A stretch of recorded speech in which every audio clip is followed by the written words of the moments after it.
అందరికీ నమస్తే అండి. ఈ దేవి నవరాత్రుల్లో శ్రద్ధగా పూజించుకున్న వారు ఉపవాసం ఎప్పుడు చెప్పాలి అంటే పీఠం ఎప్పుడు కదపాలి, ఏదైనా కారణాల వల్ల 9 రోజులు పూజ చేసుకోలేని వారు 3 రోజులు చేసుకున్న 5 రోజులు చేసుకున్న వాళ్ళు కూడా ఈ ఆఖరి రోజునే అంటే దశమి రోజున మాత్రమే పీఠాన్ని కదపాలి. మిగతా రోజుల్లో ఇలా చేయకూడదు. 2025 అక్టోబర్ 2వ తేదీన మనకి దశమి గడియలు అయితే ఉన్నాయండి. ఆ రోజే మనం విజయదశమి జరుపుకుంటున్నాము. బుధవారం మధ్యాహ్నం 2 గంటల నుంచి గురువారం మధ్యాహ్నం దాదాపు 3 గంటల వరకు అయితే దశమి గడియలు ఉన్నాయి. దశమి గడియలే కాదండి, శ్రవణ నక్షత్రం కూడా చూసుకొని విజయదశమి చేసుకోవాలి.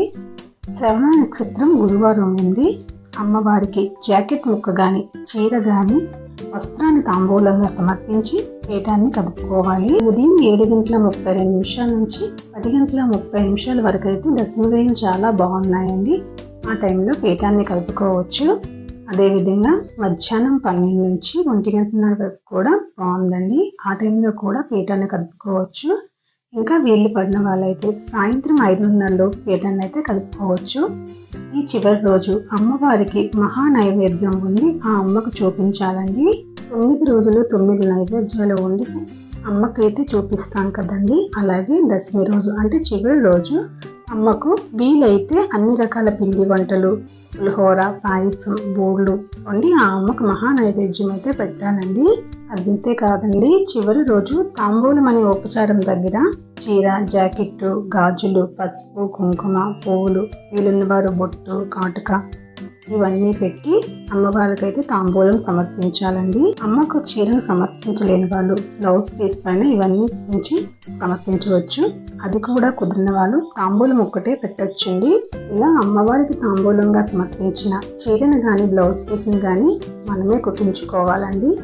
లేదంటే ఎవరైనా పెద్ద ముత్తైదు మన ఇంటికి వచ్చినట్లయితే వాళ్ళకి అమ్మవారి స్వరూపంగా అని భావించి వాళ్ళకి ఇవ్వచ్చు.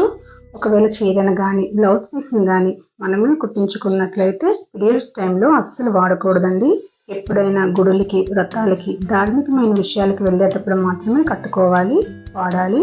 అమ్మవారికి తాంబూలం చూపించిన తర్వాత మహానివేదన చేసి మంగళహారతి ఇచ్చిన తర్వాత అమ్మవారి పూజలో ఉపయోగించిన కుంకాన్ని బొట్టిగా ధరించి తర్వాత పీఠాన్ని కదపాలండి.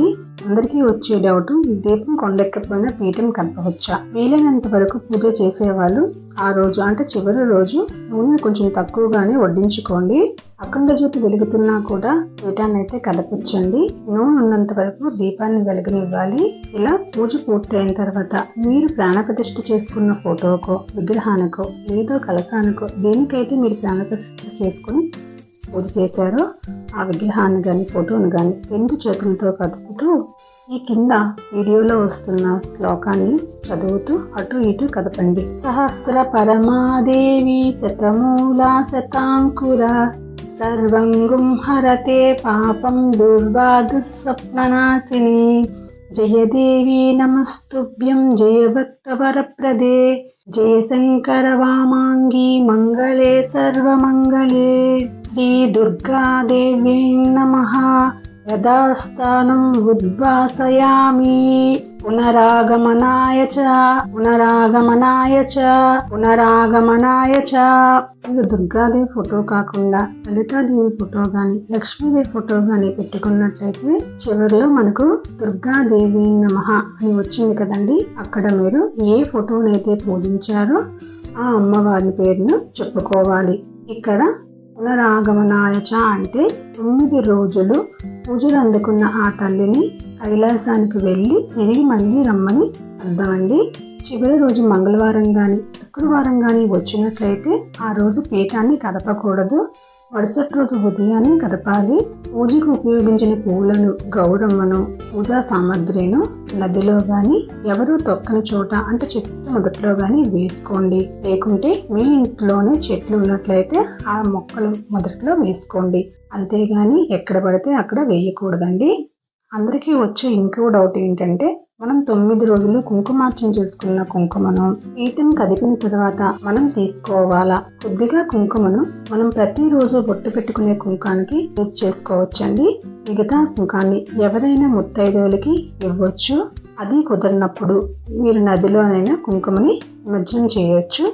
అంతేగాని ఈ కుంకుమను ముగ్గుల్లో వేయటానికైతే ఉపయోగించకూడదండి. అందరికీ వచ్చే ఇంకో డౌట్ ఏంటంటే, చివరి రోజుల్లో పీరియడ్స్ ఆటంకం వస్తే పీఠాన్ని ఎలా కదపాలి అంటే, ఇంట్లో మీ భర్త చేత గాని లేదా ఇంట్లో ఉన్న ఎవరి చేతనైనా పీఠాన్ని కదిపించవచ్చునండి. పీఠాన్ని కదపకుండా అయితే అలానే వదిలేయకూడదు. ఒకవేళ ఇంట్లో ఎవరు లేరు అని అనుకుంటే పక్కింట్లో ఉన్న ఎవరినైనా పిలిపించి వాళ్ళు శుచిగా ఉన్నప్పుడు పీఠాన్ని కదిపించవచ్చునండి. అమ్మవారికైతే మనం నిమ్మకాయల దండ వేసుకుంటాం కదండి. పీఠం కదిపిన తర్వాత ఆ నిమ్మకాయ దండను ఇంటి సింహద్వారానికి కానీ వేలాడదీసుకోవచ్చండి. లేకుంటే నదిలో కూడా నిమజ్జనం చేయొచ్చు. కలశం పెట్టి పూజించుకున్న వారు కలశం మీద ఉన్న బ్లౌజ్ పీస్ని మీరే కుట్టించుకోవాలండి. అది ఎవ్వరికూ ఇవ్వకూడదు. కలశం పైన పెట్టిన కొబ్బరికాయని ఇంట్లో అందరూ ప్రసాదంగా తీసుకోవచ్చండి. చుట్టుపక్కల వారికి కూడా పంచొచ్చు. అలా కుదరనప్పుడు నదిలో కలిపేయవచ్చు. అంతేగాని వాటితో చట్నీలు, పచ్చళ్ళు లాంటివి చేయకూడదండి. ఇక కలశంలో ఉన్న నీటిలో ఇంటి మొత్తాన్ని చల్లుకొని మిగిలిన నీటిని ఎవరు తొక్కని చెట్టు మొదట్లో వేసుకోవాలి. ఇంకా అఖండ జ్యోతి కింద వాడిన ధాన్యాన్ని కూడా నదిలో కలిపేయాలండి. అఖండ జ్యోతికి వాడిన ప్రమిదను క్లీన్ చేసుకుని మళ్ళీ నెక్స్ట్ ఇయర్ వాడుకోవచ్చు, లేదా వాటిని కూడా నదిలో కలిపేయచ్చండి. శ్రీమాత్రే నమః. నమస్తే.